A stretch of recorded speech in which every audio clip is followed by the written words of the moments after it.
नमस्कार मित्रांनो, आतापर्यंत आपण पहिल्या श्लोकात संघर्षाची सुरुवात म्हणत होतो.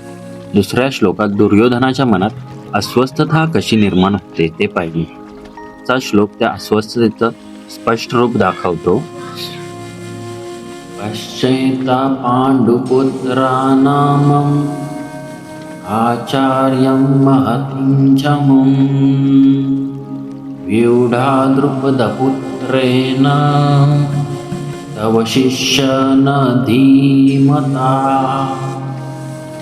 या श्लोकात दुर्योधन आपल्या गुरु द्रोणाचार्यांना म्हणतो, आचार्य, पांडवांची ही मोठी सेना पहा, ती खूप शिस्तबद्ध उभी आहे आणि ही मांडणी द्रुपदाचा पुत्र धृष्टद्युम्न याने केली आहे. तो तुमचाच शिष्य आहे. म्हणजेच तो फक्त वर्णन करत नाहीये, तर एक गोष्ट ठळकपणे दाखवतोय. इथे दुर्योधनाचं मन आपल्याला स्पष्ट दिसतं. तो पांडवांची ताकद दाखवतोय आणि त्याच वेळी द्रोणाचार्यांना आठवण करून देतो, ही सेना तुमच्याच शिष्याने तयार केली आहे. म्हणजे आतून तो द्रोणाचार्याच्या निष्ठेवर थोडासा प्रश्न निर्माण करतो.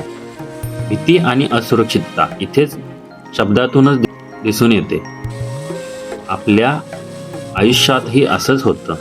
जेव्हा आपण असुरक्षित वाटतो तेव्हा आपण थेट बोलत नाही, आधी समोरच्याला दोषाची आठवण करून देतो किंवा जुन्या गोष्टी काढतो. हा श्लोक आपल्याला सांगतो, अस्वस्थ मन इतरांच्या निष्ठेवर शंका घेऊ लागतं. अध्याय 1 श्लोक 3 आपल्याला हे शिकवतो, भीती वाढली की शब्द बदलतात आणि विश्वास डळमळीत होतो. पुढच्या श्लोकात दुर्योधनाची ही भूमिका अजून स्पष्ट होणार आहे. अध्याय 1 श्लोक 4. धन्यवाद. पुन्हा भेटू.